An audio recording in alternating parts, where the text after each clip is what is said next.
সাজি না বাবু? হ্যাঁ, চন্দনের বিন্দু দিয়ে সাজে বিবাহের সময় দেওয়া হয় না, সুন্দর করে সাজানো। তাই এই যে চন্দনের এক একটা বিন্দু, ওই বিন্দুগুলিকে দর্শন করে ওটিকে বলে অলকা।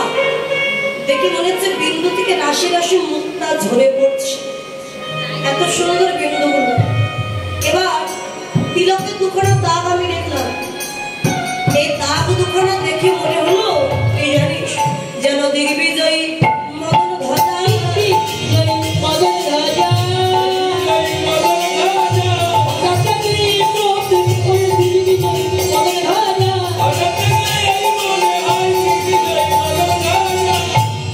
দিগ্বিজয়ী মদনের ধ্বজা। ধ্বজা মানে পতাকা। আগেকার সময় রাজা মহারাজারা যুদ্ধে জয়ী হয়ে যখন ঘরে আসতেন পতাকা উড়াতেন রথের উপর। পতাকা দেখলে প্রজারা বুঝতে পারতেন রাজা জয়ী হয়েছে নাকি পরাজিত হয়েছে। আজকে যেন মদন কৃষ্ণকে জয় করে বিজয়ের পতাকা কৃষ্ণের কপালে উড়িয়ে দিয়েছে। এই তিলকের দাগ দেখে মনে হলো ভাব, অর্থাৎ এই ধনু, এই যুগল ধনুদয় দেখতে কেমন? ধনুকে যেমন বাঁকা, আমার গোবিন্দের যুগল ধনু ঠিক ধনুকের মতো বাঁকা আমি দেখলাম। আর কি দেখলি সত্যি দেখলাম অধা, অর্থাৎ এই ঠোঁট দেখতে কেমন লাগলো জানিস? বান্ধলে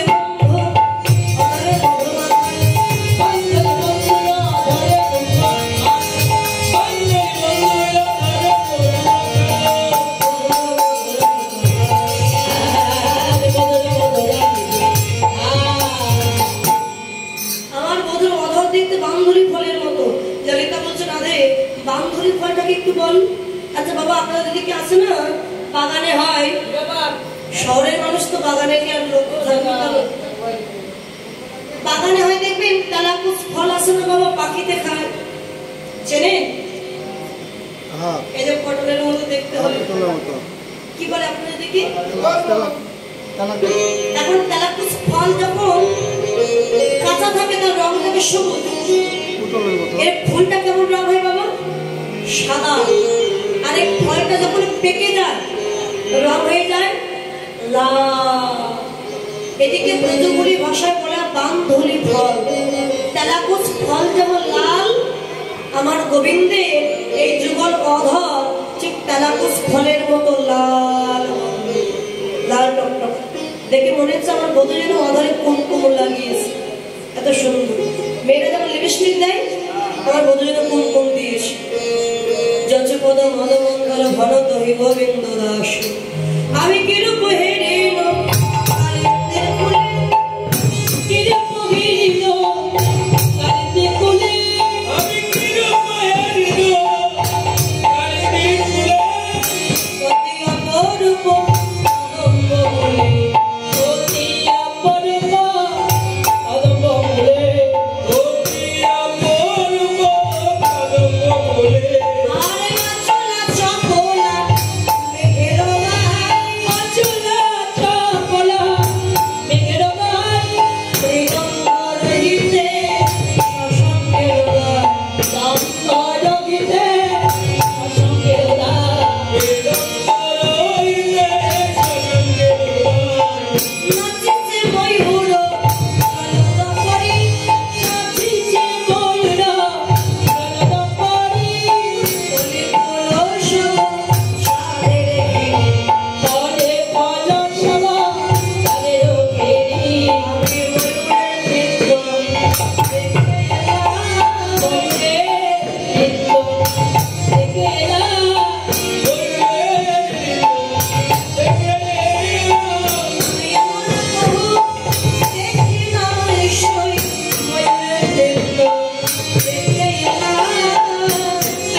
আকাশে যখন মেঘ হয় বনে তখন ময়ূর পেখম তুলে নৃত্য করে, কিন্তু আজকে দেখলাম মেঘের উপরে ময়ূর নৃত্য করছে। সখী, তুই মেঘ কাকে বললি আর ময়ূরের নৃত্য কাকে বললি? সখী, আমার গোবিন্দের এই যে চাচুর চিকুরি কেশ, চুলগুলো মেঘের মতো কালো কুচকুচে, চাচুর চিপুরি কেশ, তার উপরে ওই যে ময়ূর পাখা বেঁধে রেখেছে কৃষ্ণ। বাতাসের মৃদবন্ধ গতিতে এই ময়ূর পাখাটা এমন করে মাথার উপরে দুলছে। হঠাৎ দেখলে মনে হয় যেন গোবিন্দের মস্তকের উপরে ময়ূর নৃত্য করছে। ময়ূর পাখা দেখে মনে হলে ময়ূরের নৃত্য, আর এই কেশ, কালো কেশ দেখে মনে হলে একখণ্ড কালো মেঘ জমে আছে কৃষ্ণের মাথার উপর। আর কি দেখলাম জানিস? কি দেখলিস? আরই অদ্ভুত কহিতে নারী,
বরং কৃষ্ণ কালো মেঘকে যে ভক্ত দর্শন করেছে সে ভক্ত ভুলতে না পেরে তার নয়নের পথে ওই কৃষ্ণ প্রেমের অশ্রু বিগলিত হয়ে গেল, আর তাই মেঘের বৃষ্টি বরিশন হয়ে গেল।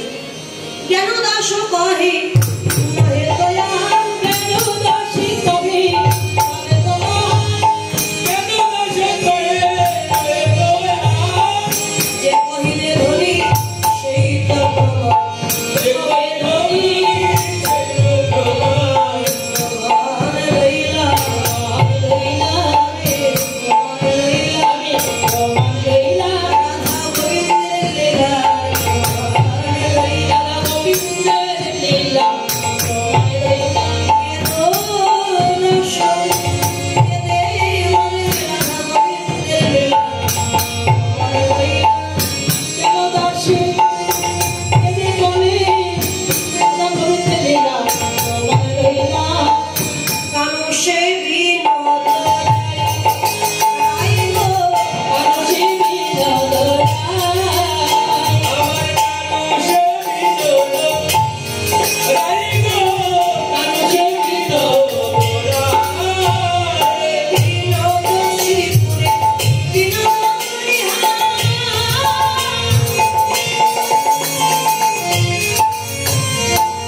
হাঁটুর নিচে পড়েছে, দুটো গলায় কুঞ্জা ফুলের মালা, আরেকটি দেখলাম বৈজয়ন্তী মালা নাভিদেশ পর্যন্ত পড়েছে, আরেকটি দেখলাম আবির মালা বক্ষদেশ পর্যন্ত পড়েছে। যে বিনোদিনী মালা তিনটি গেঁথেছে তার জীবন ধন্য, যে তার হাতের গাঁথা মালা আমার গোবিন্দের গলায় শোয়া ধন করছে। আর কি দেখলাম জানি বিনোদ গঠিতে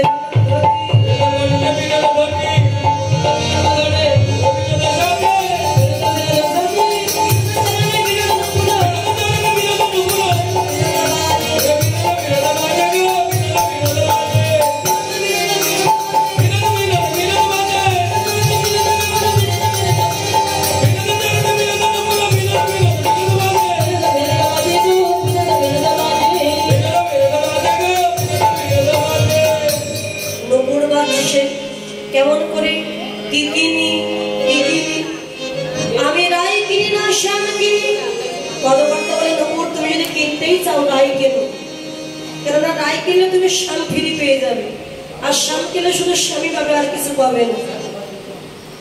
ভগবান বলেন আমি তো নিজেই বলেছি কিশোরী দাস মই পিতবাস, ইহাতে সন্দেহ যার কোটিকাল ভজন করিলে বিফল জনম।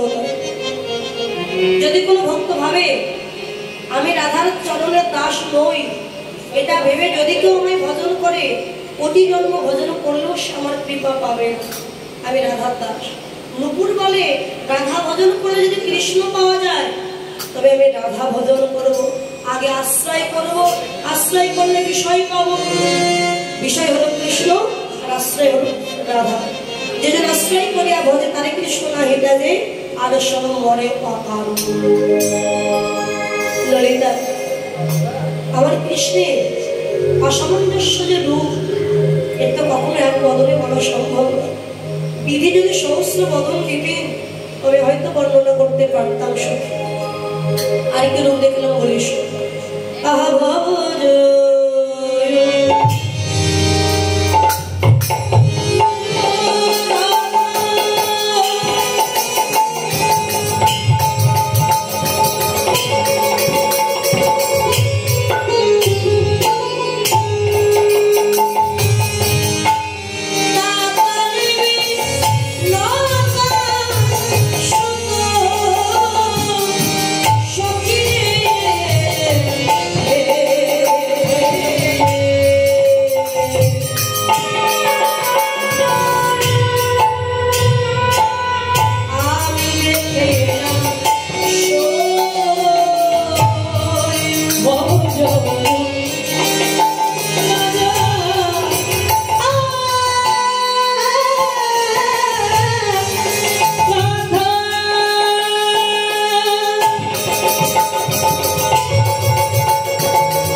তপন অর্থাৎ সূর্য, সূর্যের তনয় অর্থাৎ কন্যা।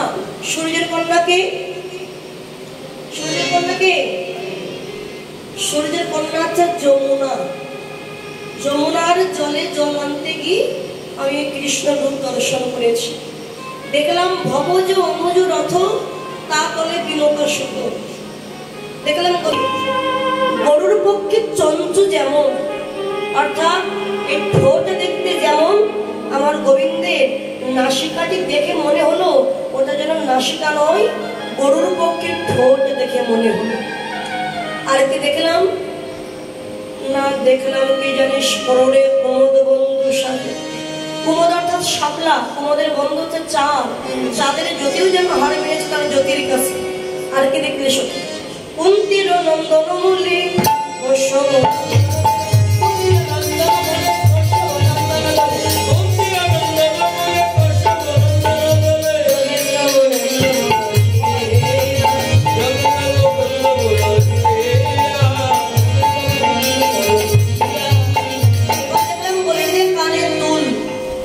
কেমন দেখতে জানিস, দেখে মনে হচ্ছে কশ্যপ নন্দন দোলে, অর্থাৎ কশ্যপ বংশে পত্রের গর্ভে যে সর্পকুলের জন্ম হয়েছিল।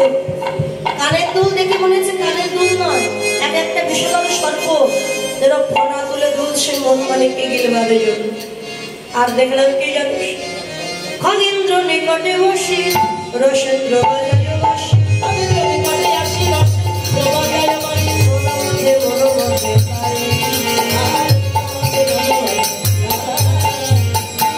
জলয়ধি সুতাপতি তারুণী জানে,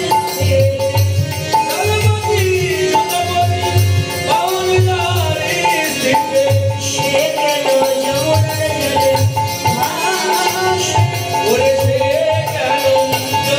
জলে ভাসে, সচিবতীর কুসুতা কাহন বিজুরি লতা,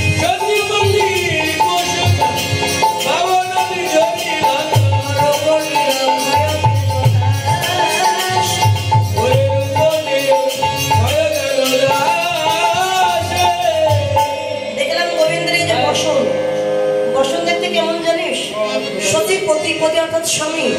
সতীর স্বামী ছিল দেবরাজ ইন্দ্র। ইন্দ্রের বিপুত্র শৈল রাজা, শৈল সুতা। শৈল রাজার কন্যা কি পার্বতী। সতী যখন দক্ষ রাজার কন্যা হয়ে জন্ম নিয়েছিলেন, এরপরে দক্ষ যজ্ঞে কি প্রাণ ত্যাগ করবার পরে ওই সতী পার্বতী হয়ে গিরিরাজ বা শৈল রাজার কন্যা হয়ে জন্ম নিয়েছিলেন। তা বাহনে বিজুলি লতা। আচ্ছা, পার্বতীর বাহন কি? পার্বতীর বাহন কি? মা দুর্গার বাহন কি? মা দুর্গার বাহন শিব। সিংহের অঙ্গের বর্ণ যেমন পীতবর্ণ, আমার গোবিন্দ যে বস্ত্রটি পরিধান করেছে সিংহের অঙ্গের বর্ণের মতো পীতবর্ণ। তাই রূপ নিরক্ষয় জ্ঞান দাসে রূপ দর্শন করছে। এতক্ষণ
কচু কচু যায় ভ্রমেতে ফিরে একই সঙ্গে কাউকে নাহি দেখি মনে থাকি যেন মরছিয়া তোরা তো আমার বাল্য সঙ্গিনী ব্যথার ব্যথি তাই মনের কথা তোদের কাছে বলিস কহিল তোদের ওই আগে নাগা পাইল কহিল তোদের আগে নাগা পাইলাম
No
মতো সেজে উঠেছে, সেজে গেছে রায়ধনী। কেননা বাঁশি বাজলে যেমন মানুষের সাজানোর সময় হয় না, আজকে শ্যামের বাঁশি বেজে উঠেছে, রায়ধনীরও আর সাজানোর সময় হচ্ছে। কোন রকমের সেজে নিয়ে চলেছে শ্যাম দর্শন। চল না সখী, আর বিলম্ব করিস।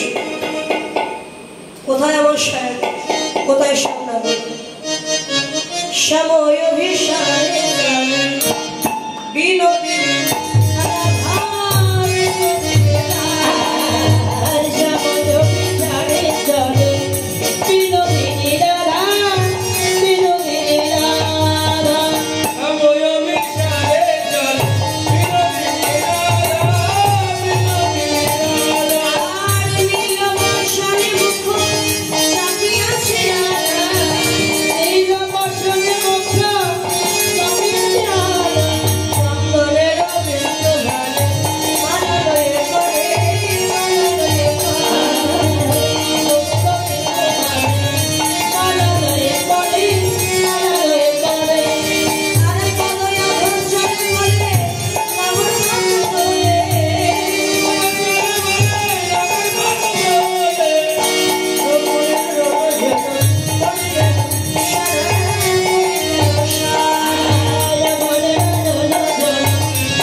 এরপরে তো মহা রাসলীলা হবে, সকলে আপনার রাসলীলা আস্বাদন করবেন।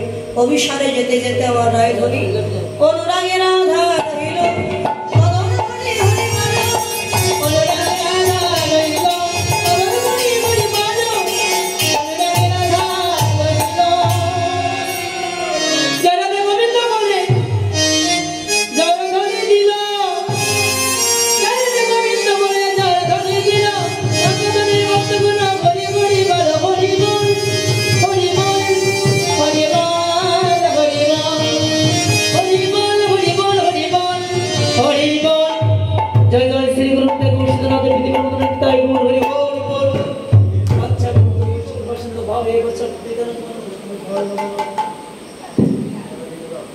Wow.